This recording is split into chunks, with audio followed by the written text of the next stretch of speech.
మనకి మహిమ కలుగును గాక. మొదటగా నాకు అవకాశం ఇచ్చినటువంటి దేవాది దేవునికి నా యొక్క కృతజ్ఞతాస్తుతులు చెల్లిస్తున్నాను. అలాగే కూడి వచ్చినటువంటి దైవ సేవకులందరికీ రేసింగ్ అండ్ ఆర్మీ టీం తరపున నా యొక్క వందనాలు తెలియజేస్తున్నానండి. కూడి వచ్చినటువంటి సంఘ బిడ్డలకు అలాగే బయట ప్రాంతాల నుంచి వచ్చినటువంటి విశ్వాసులందరికీ కూడా ప్రభు పేరట వందనాలు తెలియజేస్తున్నాను. అలాగే స్థానిక సంఘ కాపరి గారికి, వారి యొక్క సతీమణి గారికి నా యొక్క వందనాలు తెలియజేస్తున్నాను. ఈ యొక్క రేసింగ్ అండ్ ఆర్మీ టీం ద్వారా 2 దినములు జరుగుతున్నటువంటి స్త్రీల కుడికి మీ అందరికీ కూడా ఆహ్వానం తెలియజేస్తున్నామండి. ఇంతవరకు కూడా పాటల ద్వారా దేవుని నామాన్ని మహింపరిచినటువంటి బిడ్డలందరికీ వందనాలు. దేవుడు నాకు ఇచ్చినటువంటి ఈ యొక్క సమయాన్ని బట్టి దేవుని స్తుతిస్తూ దేవుని వాక్యంలోనికి మనం వెళ్ళడానికి ముందు చిన్న ప్రార్థన చేసుకుందామండి. అందరూ కళ్ళు మూసుకోండి. పరిశుద్ధుడా, ప్రేమ నమ్మకము గల గొప్ప తండ్రి, మీ ఘనమైన శ్రేష్టమైన నామానికి స్తుతులు స్తోత్రములు చెల్లించుకుంటున్నాం ప్రభా. ఈ యొక్క 2వ దినములో నాయన ఉదయకాల సమయం నుంచి ఇంతవరకు పాటల ద్వారా నాయన నీ నామాన్ని మహింపరుచుకున్నందుకు మీకు స్తుతులు. నాకు ఇచ్చినటువంటి యొక్క నాయన సమయంలో తండ్రి నీ యొక్క మాటలు తండ్రి మేము నాయన ప్రకటించుండగా ప్రభా, వాక్యము ఇది మేము మీ వారము మేము ఇక్కడ కూర్చొని నీ యొక్క మాటలు వినిచుండగా తండ్రి మా యొక్క హృదయాల్లో వాటిని నాయన మరి భద్రపరుచుకొని వాటి ప్రకారంగా జీవించడానికి సహాయమును చేయండి. మీ యొక్క ఆత్మ నడిపింపు మా మధ్య ఉంచి నాయన ఆత్మ కార్యాలు జరిగించమని మహిమ పొందమని యేసే నామములో ప్రార్థించి వేడుకుంటున్నాం తండ్రి, ఆమేన్. హల్లెలూయా. నిన్నటి దినమున సలోమి ఫాస్టమ్మ గారి ద్వారా కొన్ని మాటలు విన్నాం కదండి. ఎవరి కోసం చెప్పారండి? సెలోపెహదు కుమార్తెలు వారి కొరకు చెప్పేటప్పుడు మొదటి వాక్యం ఏంటి? మన యొక్క పౌరస్థితి ఎక్కడుందని చెప్పారండి? పరలోకమందు ఉన్నది. ఆ యొక్క పౌరస్థితిని సంపాదించుకోవడానికి వారి యొక్క కుమార్తెలు తండ్రి యొక్క స్వాస్థ్యమును సంపాదించుకోవడం కొరకు తన యొక్క కుమార్తెలు ఏ విధముగా ఉన్నారు అన్నది మన మధ్యలో దేవుడు మాట్లాడి ఉన్నాడు. అలాగే మధ్యాహ్న కాల సమయంలో మరి గీతాంజలి ఫాస్టమ్మ గారి ద్వారా కూడా నాయకురాలి యొక్క లక్షణములు మన ముందు కొంతమంది స్త్రీలను దేవుడు ఉంచి ఉన్నాడు. అయితే ఈ దినము కూడా ఒక స్త్రీ కొరకు దేవుడు మీతో మాట్లాడబోచున్నాడు, నాతో మాట్లాడబోచున్నాడు. వాక్యం వినేటప్పుడు మనందరమీ కూడా మంచి మనస్సాక్షి కలిగి వాక్యాన్ని అంగీకరించేటువంటి హృదయంతో మనం ఇక్కడ కూర్చొని ఉండాలి. ఏదో ఆ కాలక్షేపంగా సేవకులు మనకి అనౌన్స్ చేశారు కదా, దూర ప్రాంతం నుంచి వస్తున్నారు, వెళ్ళాలి, ఈ యొక్క మీటింగ్ హాల్ నింపబడాలి అనేటువంటి ఆలోచనతో కాకుండా దేవుడు ఈరోజు ద్వారా దేవుడు మాట్లాడబోచున్నాడు అనేటువంటి ఆలోచన కలిగి లూదియా వలె మన హృదయాలను తెరుచుకొని ఇక్కడ దేవుడు అట్టి హృదయం మనందరికీ కూడా ఈ దినము దేవుడు మనతో మాట్లాడుచున్నటువంటి వాక్య భాగంలో నుంచి ఇర్మియా గ్రంథము 22వ అధ్యాయము 10వ వచనం చదువుదామండి. ఇర్మియా గ్రంథము 22వ అధ్యాయము 10వ వచనము.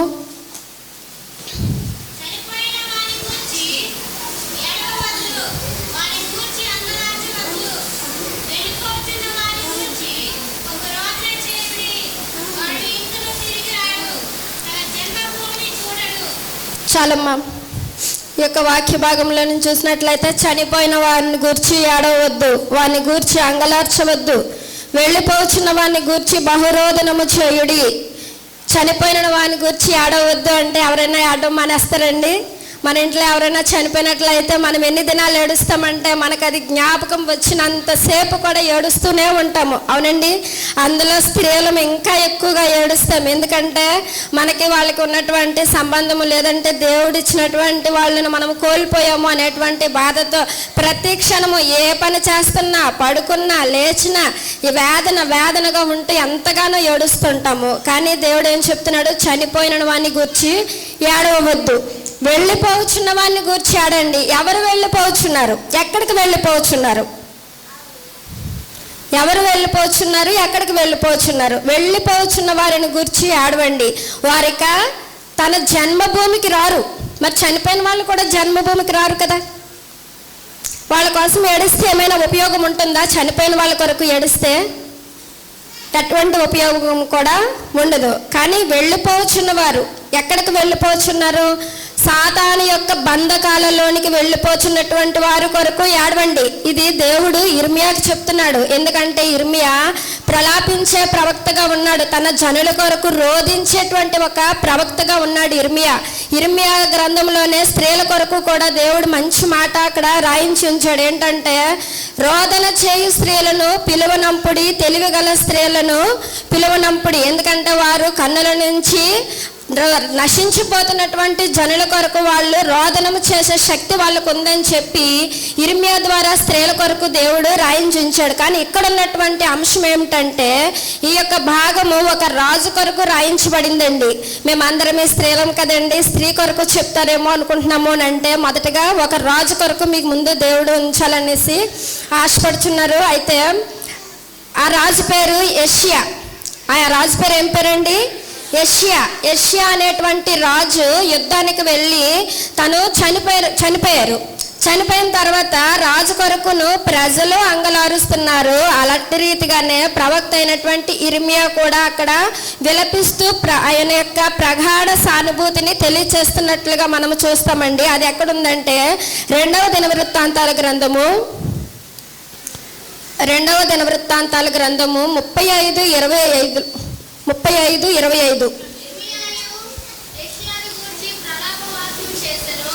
చాలమ్మా.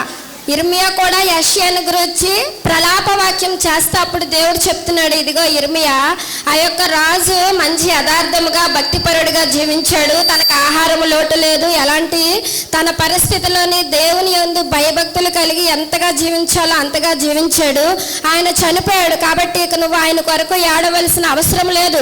తనకి 2 కుమారులు ఉన్నారు. ఎవరికండి? యెషయా రాజుకి ఎంతమంది కుమారులండి?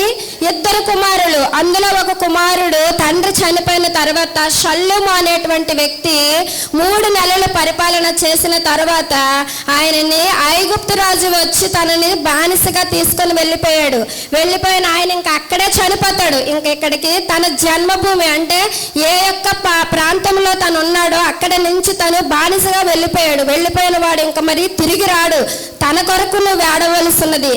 తర్వాత తన యొక్క సహోదరుడు తన తర్వాత రాజు అవుతాడు. తనేం చేస్తాడంటే తన కొరకు మేడలు తర్వాత ప్రాకారాలు కట్టించుకుంటాడు. కానీ ప్రజలకి తను ఇవ్వాల్సినటువంటి జీతం ఇవ్వడు. ప్రజలను చాలా బాధ పెడతాడు. అగో తన కొరకు తన యొక్క చావు ఎలా ఉంటుందంటే గాడిదని పాతి పెట్టబడును అని చెప్పేసి ఆ గ్రంథంలోని వాళ్ళిద్దరు అన్నదమ్ముల కొరకు వ్రాయబడి ఉంది. అయితే ఇర్మియా గారి యెషయా కొరకు ప్రగాఢ విలాపము చేసేటప్పుడు దేవుడు మాట్లాడుతున్నది ఏంటంటే యెషయా రాజు కొరకు నువ్వు ఏడవలసిన అవసరం లేదు, ఆయన చనిపోయాడు, కానీ తన 2 కుమారుల కొరకు కూడా నువ్వు ఏడవలసి ఉందని చెప్పేసి చెప్తున్నారు. అయినప్పటికీ కూడా ఆ 2 కుమారులు కూడా దేవుని వాక్యాన్ని కానీ దేవుని భయము పాటించకుండా వారిలో ఎంత మాత్రము కూడా దేవుని భక్తి లేదు. తండ్రి చేసినటువంటి భక్తిలోని తను కొంచెం కూడా భక్తి లేకుండా జీవించారు వాళ్ళిద్దరును. దేవుడు ఏ విధముగా అయితే ఆ యొక్క కుమారుల కొరకు ప్రకటన చేయించాడో అట్రీతిగానే వాళ్ళిద్దరూ కూడా ఒకరు కొనుక్కోబడతారు, ఐగుప్తులోనే చనిపోతారు. ఇంకొక ఆయన రాజు అవుతాడు, తను కూడా అక్కడే గాడిద చనిపోతే ఎలా పాతి పెడతారు అలా పాతి పెట్టబడతాడు.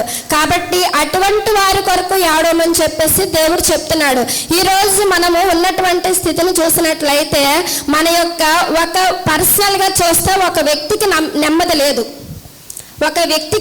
లేదు. ఎందుకంటే కుటుంబంలో సంతోషం లేదు.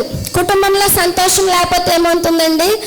ఒక ఇంట్లో నడిపిస్తున్నటువంటి యజమానికి కానీ యజమానురాలకు కానీ సంతోషం ఉంటుందా? సమాధానం ఉంటుందా? లేదు. కానీ మనము ఏం చేస్తున్నామంటే మన కుటుంబం కొరకే కాకుండా అనేక కుటుంబాల కొరకు ప్రార్థన చేస్తున్నాము. ఎవరు చేస్తున్నారు ప్రార్థన? దేవుని యొక్క వాక్యం చదివినటువంటి వారు, దేవుని వాక్యాన్ని అంగీకరించినటువంటి వారు మాత్రమే ప్రార్థన చేస్తున్నారు. ఈ సమయంలో చూసినట్లయితే మనము ఈ మాట చెప్పొచ్చో లేదో తెలియదు, కానీ దేవాలయాలకు వెళ్తున్నటువంటి వారు వారి పిల్లల కొరకు వారి కొరకే వాళ్ళు అక్కడ మొక్కుబడులు చెల్లిస్తారు.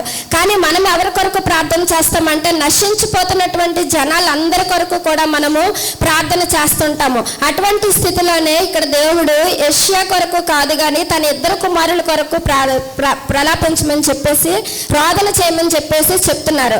అయితే ఇర్మియా గారి ద్వారా మనము ఈ మాట విన్నాము. అయితే దేవుడు ఎంత ఖచ్చితంగా స్త్రీలే ఎందుకు ఇలా చేయగలరు అని చెప్పి దేవుడు ఎలా చెప్పగలిగాడు అని అంటే మనము చరిత్రలోనికి వెళ్ళినట్లయితే 2వ సమూయేలు గ్రంథము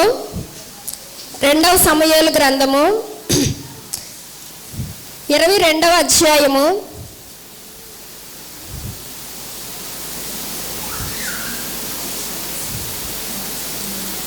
22 2 సమూయేలు 22వ అధ్యాయము. అక్కడ ఒక స్త్రీని మనం చూస్తామండి. ఆమె పేరు తన పేరుకి అర్థం ఏమంటే మండుచున్న రాయి. ఆమె మండేటువంటి రాయి. ఆమె ఎలా ఉన్నారంటే మండుచున్నటువంటి రాయి వలె ఉన్నారంట. ఆమె పేరు రిస్పా. రెబ్కా కాదండి, రిస్పా. ఏం పేరు చెప్పానండి? రిస్పా. ఈ పేరు ఎప్పుడైనా విన్నారండి? రిస్పా విన్నారండి? ఆమె ఏం చేశారు?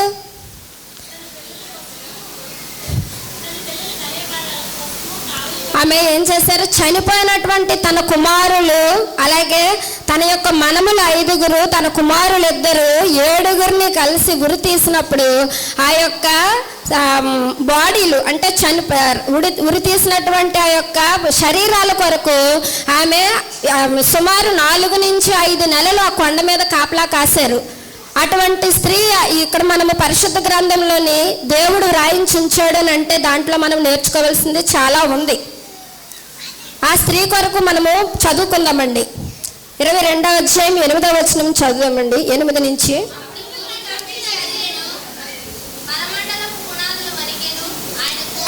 2 సమూయేలు 21వ అధ్యాయము, క్షమించండి, 2 సమూయేలు 21.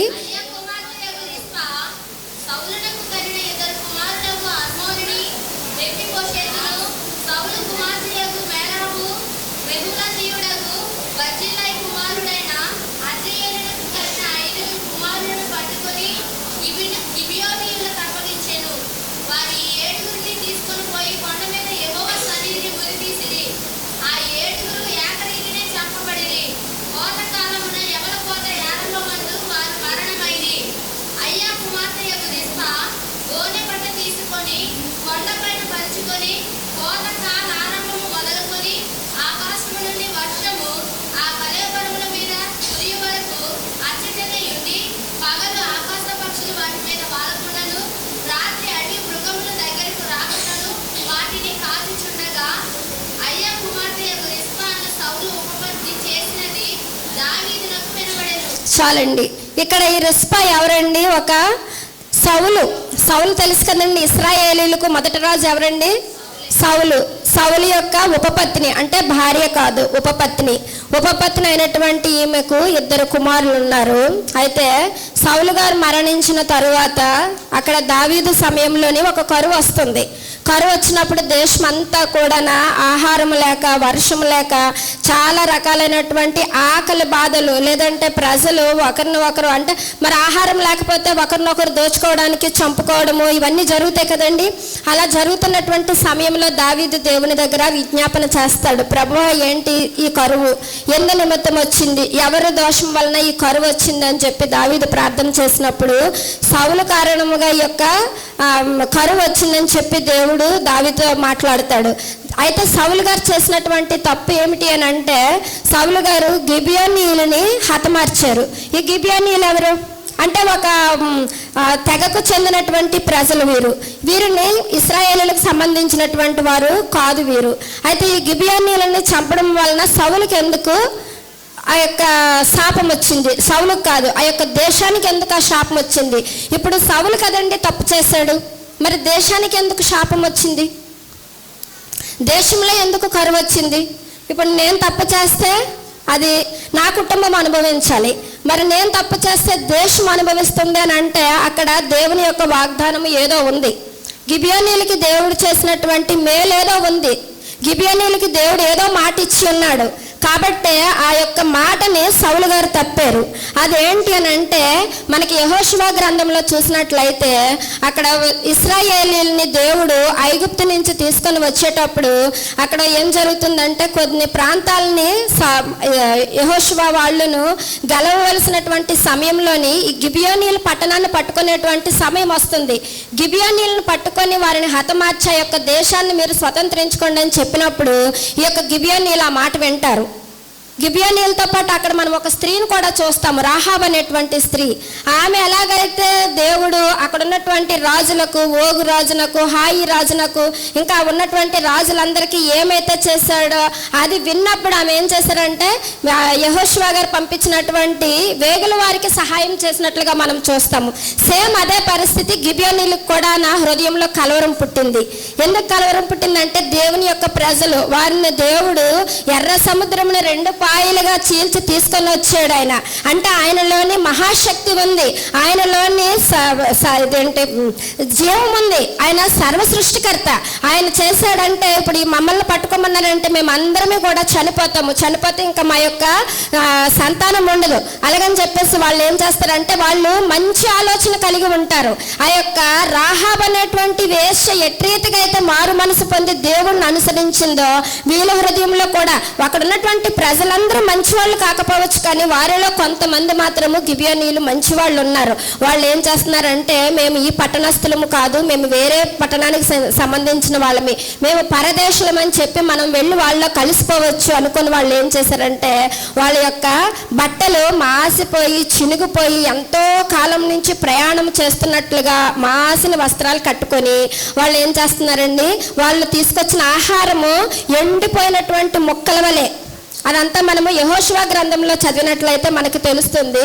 అయితే ఎండిపోయిన మొక్కలు ఎలా ఉంటాయి, చాలా కాలము ఆహారము మనం ప్రయాణం చేసి తీసుకొని వస్తుంటే ఏమవుతుందండి, రొట్టెలు ఎండిపోతాయి కదా. మనం చపాతీ చేస్తే ఈరోజు చపాతీ మెత్తగా ఉంటుంది, రేపటికి ఎలాగైపోతుంది, గట్టిగా అవుతుంది. అలాగే మనం బ్రెడ్ కొన్నాం అనుకోండి, అది గాల్లో ఉంచేస్తే ఏమవుతుంది, గట్టిగా అయిపోతుంది. సేమ్ వాళ్ళు కూడా ఏంటంటే మేము ఎంతో దూరం నుంచి ప్రయాణం చేసి వస్తున్నాము అని చెప్పి అక్కడ వెళ్ళాలి. మమ్మల్ని ఎవరైనా కానీ కనుగొంటే మేము ఈ దేశస్తులం కాదు, మేము పరదేశులమి. ఎందుకంటే వాళ్ళకి కొంచెము దేవుని తాలూకా ఆ యొక్క మనసు తెలిసినటువంటి వారు, దేవుడు వాళ్ళ ప్రజలకి ఏమి సహాయం చేస్తున్నాడా అని తెలుసుకున్నటువంటి ప్రజలు కాబట్టి మాకు కూడా దేవుడు సహాయం చేస్తాడు, మాకు కూడా దేవుడు వారితో కలిపి నడిపిస్తాడు, మేము ఆ దేవుడిని నమ్మాలి అనేటువంటి ఆశతో వాళ్ళు అక్కడికి వచ్చి ఉన్నారు. ఆయన సర్వ సృష్టికర్త అని వాళ్ళు ఎరిగారు. మనలోని అందరిమీ కూడా పుట్టుక నుంచి కూడా క్రైస్తవులు ఉన్నామండి. ఇక్కడ మన అమ్మాళ్ళైనా నమ్ముకుంటే మనము నమ్ముకున్నాము, లేదంటే మన కుటుంబంలోని ఎవరైనా వచ్చి సువార్త చెప్తే మనం నమ్మేము. అవునా? అందరూ కూడా మనం ఎప్పుడు కూడా మనం కూర్చున్నటువంటి వాళ్ళందరిలోనే కూడా మేము పుట్టుక నుంచి మేము దేవునిలోనే ఉన్నాము అన్నటువంటి వారు ఎవరైనా ఉంటే మన తల్లిదండ్రులు తెలుసుకుని ఉండాలి, లేదంటే వాళ్ళ తల్లిదండ్రులు తెలుసుకుని ఉండాలి. లేదా ఇప్పుడు మనం ఏంటంటే మన కుటుంబాల్లోని ఎవరో ఒకరు వచ్చి సువార్త చెప్తే మనము దేవుణ్ణి తెలుసుకొని ఉండి ఉంటాము. అయితే తెలుసుకున్నటువంటి మనము ఆ యొక్క గిబియోనీయుల వలె మనం ఉండగలుగుతున్నామా? గిబియోనీయులు ఏంటంటే చాలా దృఢముగా దేవుణ్ణి విశ్వసించారు. వారికి ఇశ్రాయేల్ దేవుడని యెహోవా కోసం వాళ్ళకి ఏమీ తెలియదు, కానీ వాళ్ళ ప్రజలు తన ప్రజల పట్ల దేవుడు చేస్తున్నటువంటి వాటిని వాళ్ళు చూస్తున్నారు. వాళ్ళు ఐగుప్తులో ఉన్నప్పుడు సూచక్రియలన్నీ కూడా వాళ్ళు విన్నారు. అలాగే ఆ యొక్క యెరికో పట్టణము పట్టబడినప్పుడు దేవుడు వాళ్ళకి ఏం చేశాడన్నది వాళ్ళు విన్నారు. విన్నదాన్ని గురించి వాళ్ళు ఏం చేస్తున్నారు, దేవుణ్ణి నమ్ముతున్నారండి. మనం కూడా ఏంటంటే అలా విని దేవుణ్ణి నమ్మడం అన్నది చాలా కష్టము.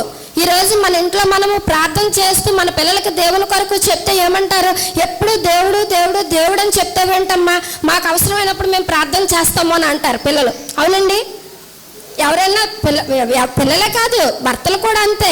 అలాగే కొన్ని సమయాల్లో భార్యలు కూడా అలాగే, దేవుడు ఎప్పుడో నన్ను పిలుస్తాడు కదా, దేవుడు ఎప్పుడో నాతో మాట్లాడితే నేను దేవుణ్ణి నమ్ముతాను, నాకు దేవుడు ఏదైనా సరే ఈ క్రియ చేస్తే నేను దేవుణ్ణి నమ్ముతాను అని చెప్పేసి ఈ రోజుల్లో ఉన్నటువంటి ప్రజలు ఉన్నారు. కానీ గిబియోనీయులు మాత్రం ఇశ్రాయేలీయులకు చేసినటువంటి ఆ యొక్క అద్భుతాలని ఆశ్చర్య క్రియలని వారి పట్ల దేవుడు చేస్తున్నటువంటి ప్రతి కార్యాన్ని కూడా వాళ్ళు చూసి గిబియోనీయులు వాళ్ళని అనుసరించారు.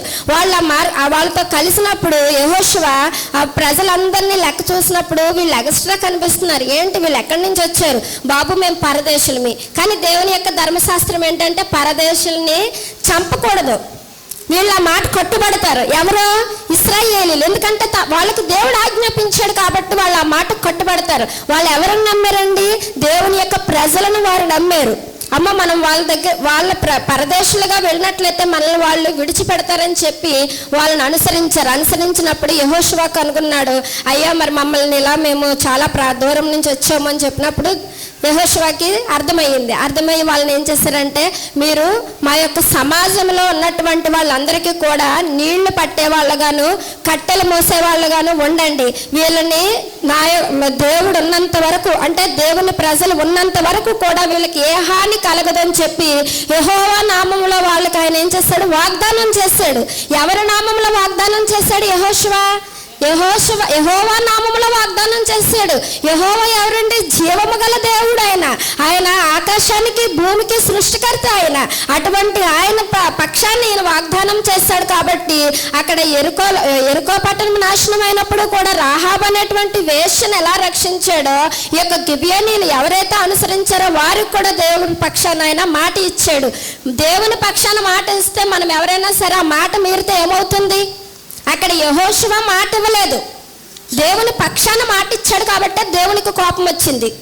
సౌలు చేశాడు ఆ పని. సౌలు ఏం చేశాడు? గిబియోనీయులను హతమార్చాడు, గిబియోనీయులతో యుద్ధం చేశాడు, గిబియోనీయులను చంపేశాడు. చంపడం వలన అక్కడ దేవునికి కోపం వచ్చింది. దేవుని ప్రజలుగా ఉంటున్నటువంటి వారు, అంటే చాలా మంది అనుకుంటారు, వీళ్ళు ఇప్పుడే కదా దేవుని నమ్ముకున్నారు, ఇంకా నిన్న కాక మొన్నే కదా వచ్చారు, అప్పుడే వీళ్ళంతా దేవుళ్ళు ఎదిగేశారా? మాకు తెలియని సువార్త ఇది, మాకు తెలియని సత్యమా, మాకు తెలియని వాక్యమా? ఎప్పుడు ప్రార్థన ప్రార్థన ప్రార్థన అంటారు, ఎప్పుడు దేవుడు ఇలా చెప్పాడు అలా చెప్పాడు అని అంటారు అని చెప్పేసి ఏం చేస్తారంటే, దేవుడు ఎన్నుకున్నటువంటి ప్రజల మీద సణుగుతారు. కానీ ఇక్కడ సౌలు కూడా ఏం చేశాడంటే, దేవుడు వాగ్దానం చేసినటువంటి గిబియోనీయులను హతమార్చాడు. ఎప్పుడైతే దేవుడు ఆ వాగ్దానం చేసినటువంటి గిబియోనీయులను హతమార్చాడో దేవుడు కోపం వచ్చి ఆ దేశం అంతటి మీదకి కూడా దేవుడు ఆ యొక్క కరువును రప్పించాడు. ఏమి? సౌలు కుటుంబీకులు ఉన్నారు కదా, సౌలు కుటుంబంలో ఇంకా చాలా మంది బ్రతుకున్నారు కదా, యోనాతాను ఒక్కడే కదా మరణించాడు. మరి వాళ్ళ మీద దేవుడు పగ తీర్చుకోవచ్చు కదా. కానీ దేవుడు దేశం మీద కరువు రప్పించాడు. ఎందుకంటే దేశం మీదకి ఏదైనా సరే శాపము వచ్చింది అని అంటే, తన ప్రజలను బాధ పెట్టినటువంటి వాళ్ళకి బుద్ధి చెప్పడం కొరకే దేవుడు ఏదైనా సరే చేస్తాడండి. ఆయన ఆశ్చర్యకరుడు, ఆలోచనకర్త, సమాధానానికి కూడా ఆయన అధిపతి, బలవంతుడైనటువంటి దేవుడు. ఆ సమయంలో దేవుడు ఏం చేస్తున్నాడంటే, మనకి ఆశ్చర్యం కలిగే విధముగా అక్కడ ఒక క్రియను చేశాడు దేవుడు. అక్కడ దేవుడు ఏం చేశాడు, ఆ యొక్క దేశం మీదకి ఎప్పుడైతే కరువు వచ్చిందో దావీదు వెంటనే గిబియోనీయుల్లో మిగిలినటువంటి వారిని పిలిపించి అయ్యా మరి సౌలు ఇలా చేశారట, మేమేం చేయాలి మీ కొరకు, మేమేం చేస్తే మీ యొక్క కోపం తగ్గుతుంది? అలాగని అడిగినప్పుడు వెండి ఇవ్వాలా, బంగారం ఇవ్వాలా అంటే, వాళ్ళకి కూడా దేవుని యొక్క ధర్మశాస్త్రాన్ని అనుసరిస్తూ వస్తున్నటువంటి వాళ్ళు కాబట్టి వాళ్ళు ఏం చేశారంటే, సౌలు కుటుంబంలో 7 మాకు కావాలని చెప్పేసి వాళ్ళు అడిగారు. ఇక్కడ మనం చూసినట్లయితే వాళ్ళు ఒకవేళ వాళ్ళు వెండి బంగారము కావాలని కోరుకున్నట్లయితే దేవునికి అది ఇష్టమైనది కాదు. వెండి బంగారాల వల్ల అక్కడ యొక్క శాపం అన్నది నివృత్తి అవ్వదు. కాబట్టి 7 కుమారులను మాకు అప్పగిస్తే చాలు అని చెప్పేసి దావీదుతో వాళ్ళు మాట్లాడారు. అయితే దావీదుకు కూడా ఒక చిక్కు వచ్చి పడింది. అక్కడ ఏంటండి దావీదుకు వచ్చిన చిక్కు? దావీదు ఎవరికి మాట ఇచ్చాడు? సౌలు కుటుంబంలో దావీదు కూడా ఒకరికి మాట ఇచ్చాడు. యోనాతాను తన యొక్క ప్రాణ స్నేహితుడు. స్త్రీ ప్రేమ కన్నా సరే యోనాతాను ప్రేమ చాలా మధురమైనది, లేదంటే తీయనిది అని చెప్పేసి అక్కడ దేవుని వాక్యము తెలియజేస్తుంది. యోనాతానికి దావీదు గారికి ఉన్నటువంటి స్నేహం అంత మధురమైనది. అటువంటి యోనాతాను కూడా కుమారుడు ఉన్నాడు. మరి 7 కుమారులు అని అంటే దావీదు కూడా ఒక చిక్కులో పడ్డాడు అక్కడ. అప్పుడు దావీదు ఇప్పుడు మాట మీరితే దావీదుకి ఏమవుతుంది? మళ్ళీ దేశం మీదకి కరువు వస్తుంది. అందుకని చెప్పేసి దావీదు ఆలోచించి, యోనాతానికి ఎవరైనా ఉన్నారా, యోనాతానికి ఎవరైనా కుమారులు ఉన్నారా అన్నప్పుడు ఒక కుమారుడు ఉన్నాడు, ఆయన పేరు మెఫీబోషెత్. అంటే తనను తప్పించి ఇంకా 7 కావాలని చెప్పి అప్పుడు దావీదు ఏం చేశాడు, సౌలు గారికి 2 కుమార్తెలు కదండి, ఎవరెవరు? మీకాలు, మేరాబు. మీకాలకు పిల్లలు ఎంతమంది? పిల్లలు లేరు కదా, మీకాలు గారికి పిల్లలు లేరు. అప్పుడు మేరాబుకి ఎంతమంది పిల్లలు? 5 కుమారులు. మేరాబు కుమారులు సౌలుకి ఏమవుతారు? మనమలు అవుతారు, కూతురు పిల్లలు. కానీ ఆమె సౌలు కుటుంబకురాలే కదా, అందుకని చెప్పి వాళ్ళని 5 రెస్పా ఉపపత్ని. సాధారణముగా అక్కడ రాజుగారు చనిపోయారు కాబట్టి ఈమె ఒక ఉపపత్ని. భార్యకున్నంత విలువ కూడా ఉపపత్నికి ఉండకపోవచ్చు, ఉండదు కూడా. ఇప్పుడున్నటువంటి సమాజంలోనైతే భార్యతో పాటు ఉపపత్నికి సమాన హక్కులు ఏమీ లేవండి. ఏమైనా కోర్టు వారు ఇస్తేనే తప్ప ఏమీ లేవు. అయితే అక్కడ ఉపపత్ని అయినటువంటి రిస్పా యొక్క ఇద్దరు కుమారులను కూడా తీసుకొని వెళ్ళిపోయారు. మొత్తం ఏడుగురిని తీసుకొని వెళ్ళి ఉరి తీస్తున్నటువంటి సమయంలోని అప్పుడు మనం ఈ రిస్పా కోసం ధ్యానించాలి. రిస్పా అంటే మండుచున్నటువంటి రాయి.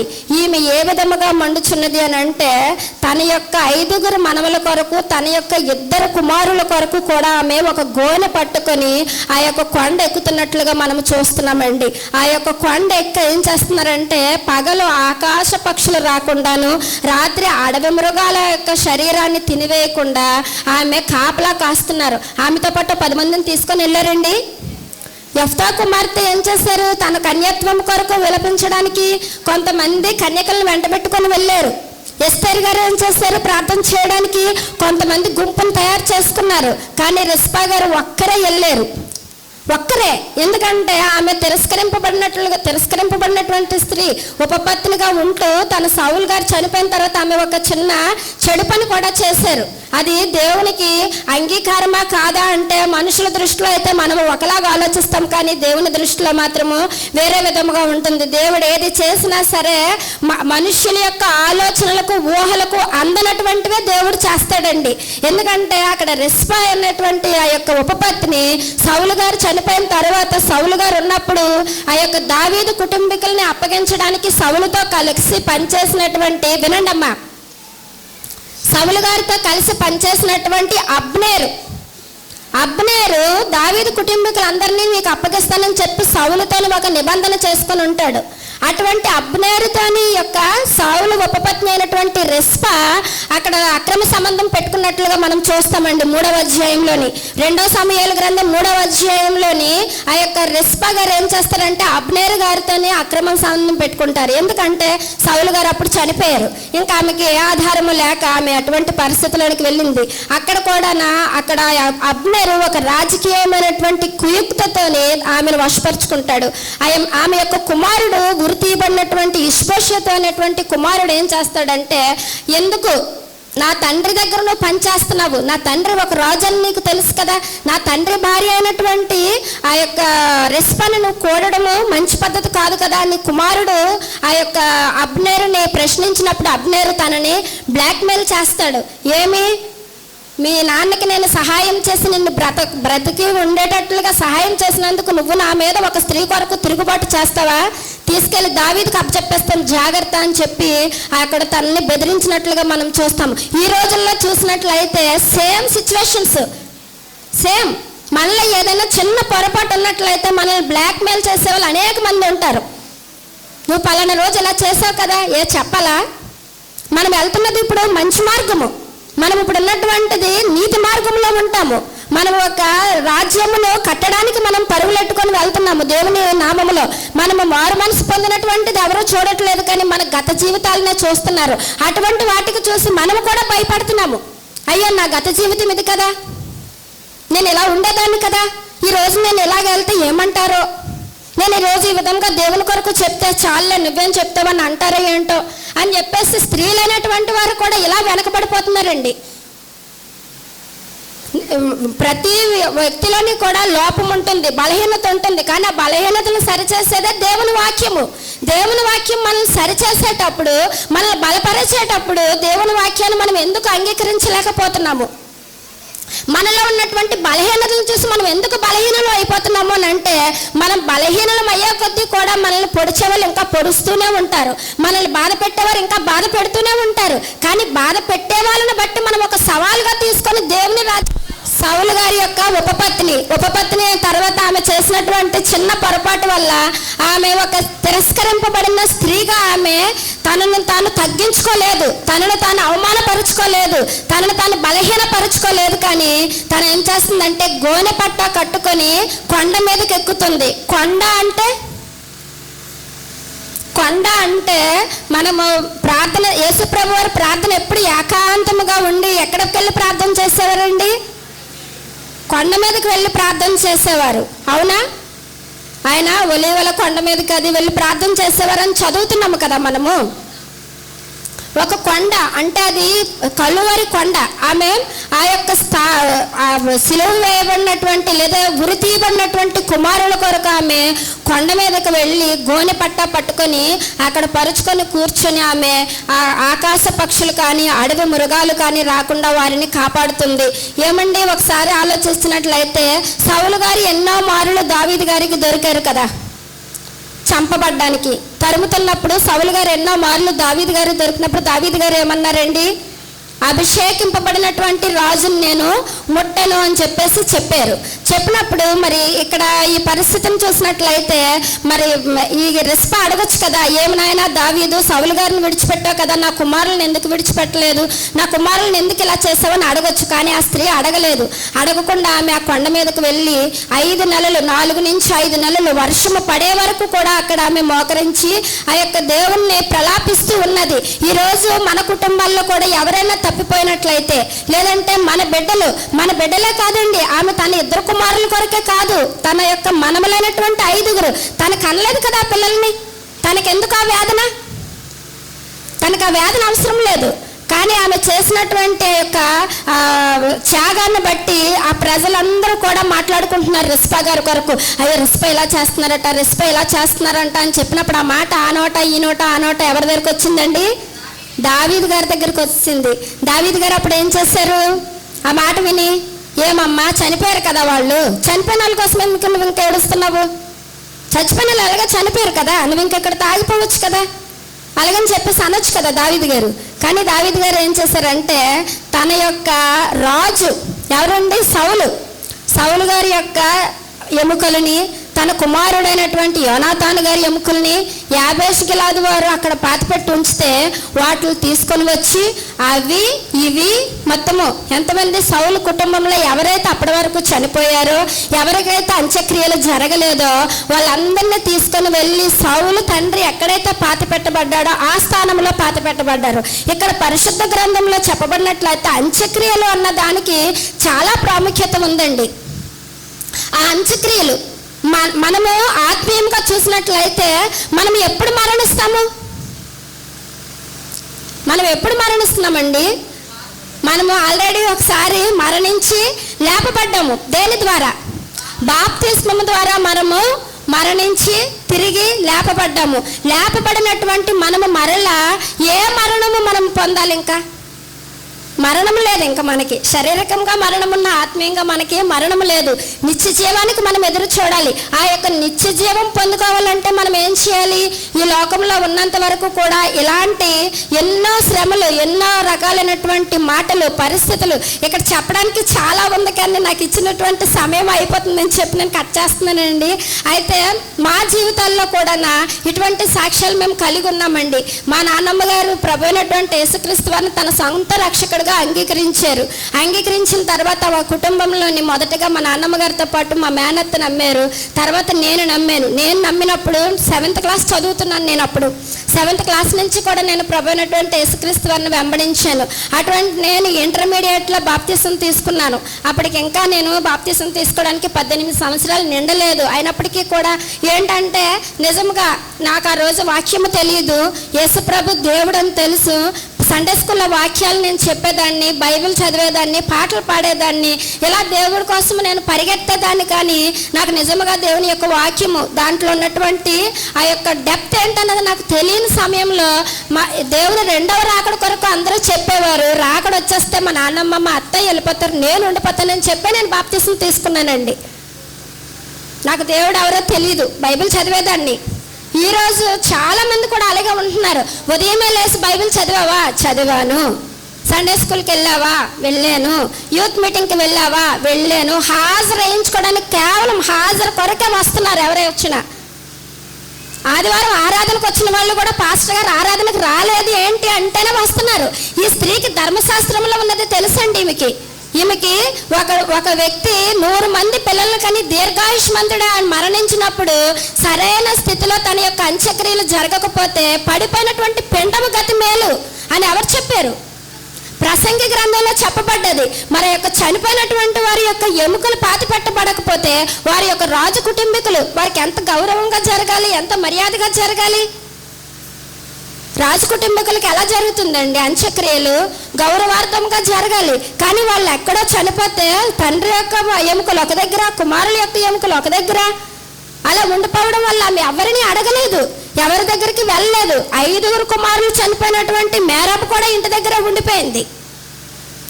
ఆమె బాధపడ్డదే లేదా అన్నది పరిశుద్ధ గ్రంథంలో రాయబడలేదు, కానీ బాధ ఉంటుంది, ప్రతి తల్లికి బాధ ఉంటుంది. కానీ ఈ వ్యక్తి ఎందుకు అంత బాధపడుతుంది? ఈరోజు మనం ఎలా ఉన్నాము? నేను రక్షింపబడ్డాను, మా పిల్లలు చర్చికి వెళ్తున్నారు, కానీ వాళ్ళ ఆత్మస్థితి ఎలా ఉంది? వాళ్ళు ఎక్కడ పడిపోతున్నారు? ప్రతిరోజు మనం చూసినట్లయితే ఏదో ఒక హింసలు, ఏదో ఒక అత్యాచారాలు ఆడపిల్లల మీద ఎన్నో రకాలైనటువంటి జరుగుతున్నాయి. ఈరోజు మనకి ఏ విధముగా బాధ ఉంది? ఆ యొక్క రెస్పా తన 2 కుమారుల కొరకు ఏ రీతిగా అయితే ఏడ్చిందో 5 కుమారుల కొరకు అలాగే ఏడ్చింది. నీ కడుపును పుట్టిన కొడుకు కొరకు నువ్వు ఎలాగ ఏడుస్తున్నావో నశించిపోతున్నటువంటి వారు కూడా నువ్వు అలాగే ఏడవాలి. నీ పక్కన ఉన్నటువంటి స్త్రీ కుమారుడు పాడైపోయాడు, మత్తు పదార్థాలకు బానిస అయిపోయాడు, తన బలహీనతల వల్ల అనేక మంది ఇబ్బంది పడుతున్నారు. అటువంటి కుమారుడు నీ కుమారుడుగా నువ్వు అనుకున్నప్పుడే నువ్వు రెస్పా వలె ఒక మండుచున్నటువంటి రాయి వలె ఉండగలవు. ఈ రోజు మేము ఈ యొక్క రేసింగ్ అండ్ ఆర్మీ టీంలోనికి వచ్చి ఉన్నామంటే మాలో ఒక మంట ఉందండి.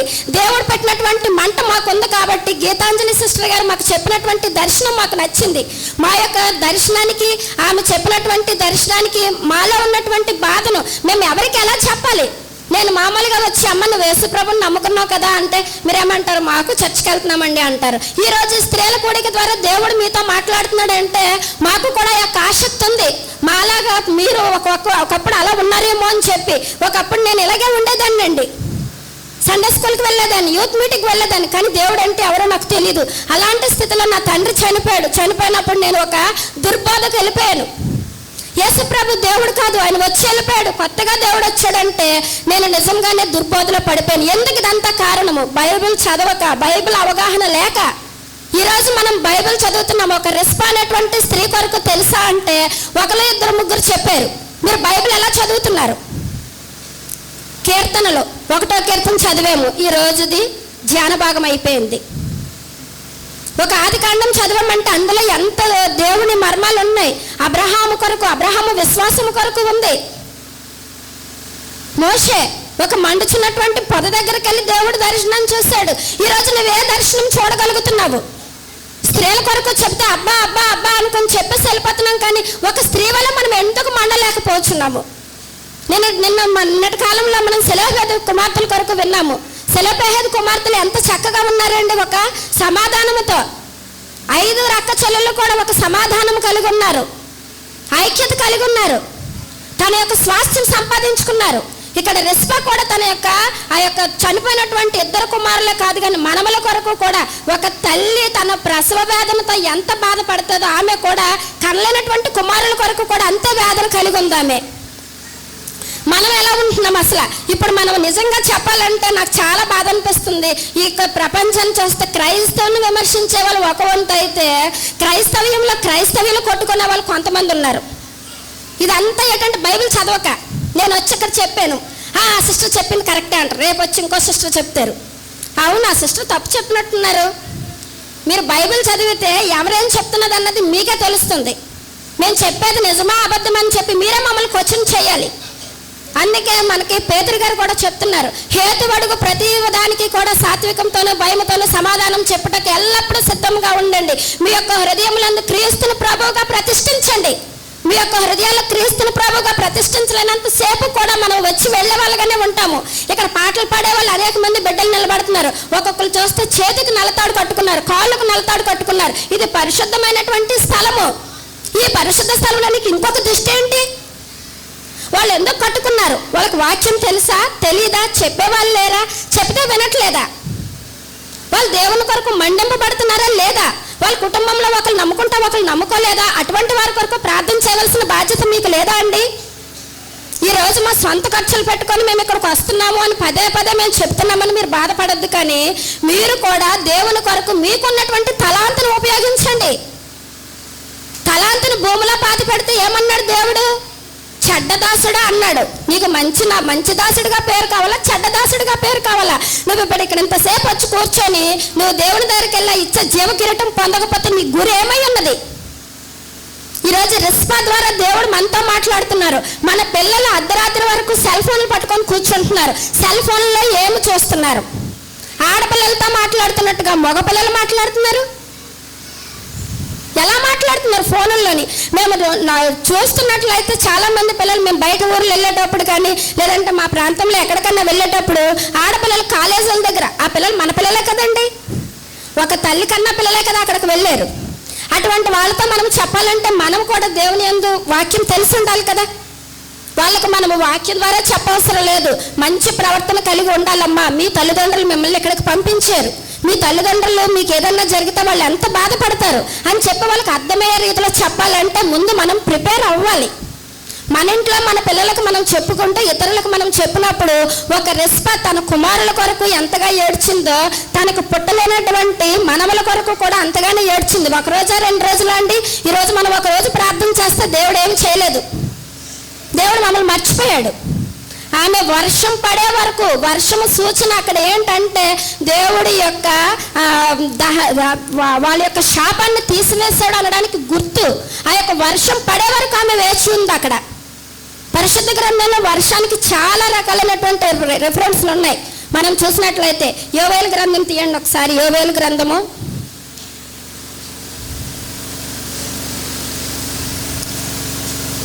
క్షమించండి, యోవేలు కాదు, హోషేయ 6:3.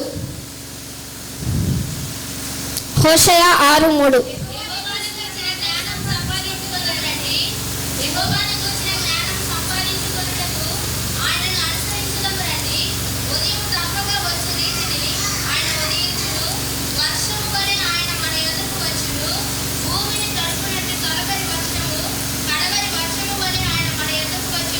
అక్కడ స్త్రీ ఏంటండి, దేవుడు నా పిల్లల్ని తన యొక్క ఉద్దేశం నెరవేర్చడానికి ఆ యొక్క పిల్లల్ని ఇచ్చారు కదండి.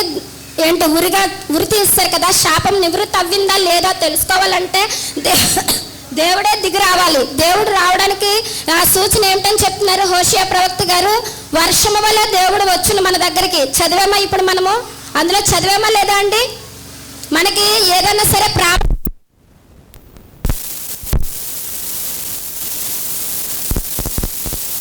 ద్వితీయోపదేశకాండము 11:4.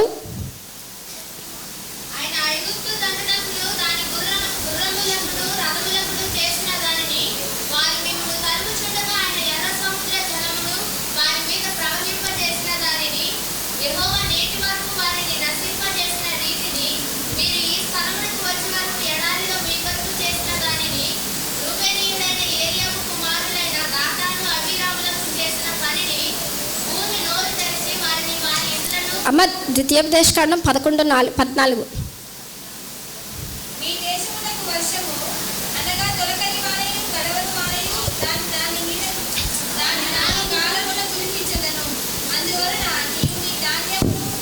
చాలండి. తొలకరి మన దేశం మీదకి శాపం పోయింది అనడానికి గుర్తు ఏంటండి? దేవుడు చెప్తున్నాడు వర్షం పడాలి. ఆ యొక్క బిడ్డల మీద వర్షం ఎప్పుడైతే పడిందో అప్పుడు ఆమె చాలా సంతోషించింది. ఎందుకంటే దేవుడు నా యొక్క బిడ్డల్ని అంగీకరించాడు. ఈ దేశం మీదకి వచ్చే శాపము ఆమె మెయిన్ గుర్తించింది ఏంటంటే, ఒక్క మాట చెప్పి మీకు ముగించేస్తున్నాను. ఈ యొక్క దావీదు తన యొక్క బిడ్డలను కానీ సరైన రీతిలో కానీ ఆ యొక్క సమాధి చేయబడకపోయినా, ఆకాశ పక్షులు తినేసిన, అడవి మృగాలు తినేసినా సరే మరలా దేశం మీదకి శాపం వస్తుంది. మ్రాను మీద వేలాడదీయబడినాడు శాపగ్రస్తుడు, అతను సాయంత్రం లోపే తీసి పాతి పెట్టాలని చెప్పి పరిశుద్ధ గ్రంథంలో ఉందండి. ఆ యొక్క మాట ఆమె తెలుసుకున్నది కాబట్టే మళ్ళీ ఇంకొక కరువు దేశం మీదకి, మళ్ళీ ఇంకొక శాపం రాకూడదు, దావీదు ద్వారా ఇది జరిగిందని చెప్పి జనులు బాధపడకూడదని చెప్పి ఆ స్త్రీ ఏం చేసిందంటే దావీదు కొరకు ఆలోచించి దేశము కొరకు విజ్ఞాపన చేసిందండి. ఆమె చేసినటువంటి 3 పనులు. ఒకటి, తన బిడ్డలు సమాధి చేయబడాలి. తన బిడ్డలు శాపం నుంచి విముక్తి పొందింది దేశం అని తెలియాలంటే వర్షం పడాలి. అలాగే దావీదు కూడా తప్పు చేయకూడదు. తప్పు జరిగిపోయింది. మన పక్కలో ఏదన్నా జరిగితే మేము శాపం అనుభవిస్తున్నాం కదా, వాళ్ళకి తెలియాలి ఆ బాధ ఏదో. వాళ్ళ ద్వారా కూడా తెలియాలి, కొంత బాధ రావాలి, వస్తేనే కదండి తెలుసుకుంటారు అంటారు. కానీ ఆ స్త్రీ, అటువంటి స్త్రీ కూడా దేశం బాధపడ్డది, మళ్ళీ దావీదు తప్పు చేస్తే మళ్ళీ దేశం బాధపడుతుంది. అటువంటి బాధ రాకూడదని చెప్పేసి ఆ స్త్రీ అక్కడ ఆ యొక్క ప్రార్థన చేసినట్లుగా మనం చూస్తున్నాము. అదే అధ్యాయంలో దావీదు వచ్చి ఆ యొక్క కళేబరాలన్నింటినీ కూడా పాతి పెట్టించిన తర్వాత దేశము నెమ్మదిగా ఉంది, దేశం కొరకు చేసిన విజ్ఞాపన వినబడింది అని చెప్పి దావీదు కొరకు ఆ యొక్క స్త్రీ కొరకు రాయబడింది. ప్రేమైనటువంటి వారులారా, ఇక ఈ రోజు దేవుడు మనతో మాట్లాడినటువంటి రిస్పా కొరకు మనము జ్ఞాపకం చేసుకుంటూ మన యొక్క విశ్వాస జీవితానికి ముందుకి కొనసాగించుకుందాము. దేవుడి యొక్క వాక్యం మన హృదయంలో ఫలింప చేయనుగాక. నాకు ఇచ్చినటువంటి యొక్క అవకాశాన్ని బట్టి రేజింగ్ అండ్ ఆర్మీ టీం వారికి, సంఘ నాయకులకు, సంఘ పెద్దలకు నా యొక్క వందనాలు తెలియజేస్తూ ముగిస్తున్నాను. ఆమేన్.